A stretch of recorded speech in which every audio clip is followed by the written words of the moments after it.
Hello दोस्तों, कैसे हैं आप सब। स्वागत है आपका एक बार फिर मेरे यूट्यूब चैनल मैक्स ट्रेडर में। तो दोस्तों आज हम बात करेंगे कैसे आप इस एसआईपी के जाल में फंसे हुए हैं और आपको लगता है जितना एसआईपी का अमाउंट कैलकुलेटर में दिखाता है क्या उतना ही आपको मिलेगा। चलिए देखते हैं, उसी बारे में आज डिस्कस करते हैं कितना अमाउंट आपको मिलेगा, कितना अमाउंट आप एक्सपेक्ट कर रहे हैं। तो चलिए वीडियो शुरू करते हैं और देखते हैं। दोस्तों हमारे सामने एक एसआईपी कैलकुलेटर खुला हुआ है जिसमें हमने 5,000 रुपये अमाउंट लिया है। आप देख सकते हैं कि 5,000 रुपये हमने इसमें अमाउंट लिया है। उसके बाद एक्सपेक्टेड रेट ऑफ रिटर्न दोस्तों हर किसी के लिए वेरी कर सकता है, मगर हमने एक नॉर्मल 16 जो कि अचीवेबल है 16%, हर किसी के लिए ये इतना रेट ऑफ इंटरेस्ट अचीव कर सकते हैं आप अगर अच्छे म्यूचुअल फंड सिलेक्ट करेंगे तो। उसके बाद अपने 2050 तक के लिए हम ये देख रहे हैं, तो अगर हम 2025 से शुरू 26 से लगाएं,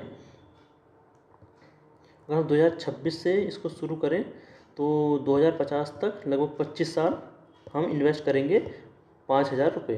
दोस्तों 5,000 रुपये हम इन्वेस्ट करेंगे 2026 से और 2050 के बीच में।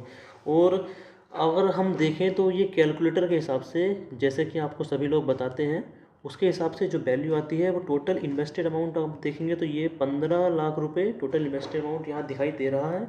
उसके बाद जो एस्टिमेटेड रिटर्न हमें दिखाई दे रहे हैं दोस्तों, इस चीज़ पे इम्पोर्टेंट है, इस चीज़ पे ध्यान दीजिए कि 1,47,00,000 यहाँ पर 1.47 CR यहाँ पर हमको दिखाई दे रहा है। टोटल अमाउंट उसको जोड़ने के बाद अगर हम देखें तो लगभग 1.62 CR यहाँ पर निकल कर आता है। दोस्तों 1.62 CR जो कि बहुत बड़ा अमाउंट है, और आप इतना अमाउंट अचीव तो कर सकते हैं, मगर उस टाइम पे इस अमाउंट की वैल्यू बहुत कम होगी। कितनी वैल्यू होगी हम आपको बताते हैं। जो इंडिया का एक्सपेक्टेड जो महंगाई है वो लगभग 4 से और 6% के बीच में रहती है, और जो कि आगे भी एज्यूम किया गया है कि 4 से 6% के बीच ही महंगाई रहेगी। तो इस महंगाई को देखते हुए आपको कितना अमाउंट मिलेगा वो हम आप इस वीडियो में देख लेते हैं। तो दोस्तों हमारे पास ये अगली स्लाइड है। इसमें अगर आप देखेंगे तो दोस्तों इसमें हमने अमाउंट सेम लिया है 5,000 रुपये, मगर हमने जो रेट ऑफ इंटरेस्ट लिया है दोस्तों, एक्सपेक्टेड रेट ऑफ रिटर्न, ये हमने 12% लिया है। 12% क्यों लिया है ये हम आपको बताते हैं कि हमने अभी एक्सपेक्टेड रेट ऑफ रिटर्न 16% लिया था। 16% में से 4% हमने जो है वो इन्फ्लेशन कम किया है, क्योंकि दोस्तों जो एवरेज इन्फ्लेशन है इंडिया में वो लगभग 4 से 6% रहता है। तो हमने मिनिमम लिया है कि 4% तो मिनिमम जो हमारा महंगाई है वो बढ़ेगी 4% के हिसाब से। तो दोस्तों 4% के हिसाब से हमने 16 में से 4 माइनस करेंगे तो 12% हमने अब रेट ऑफ इंटरेस्ट लिया है। दोस्तों रेट ऑफ इंटरेस्ट हमारा 12%।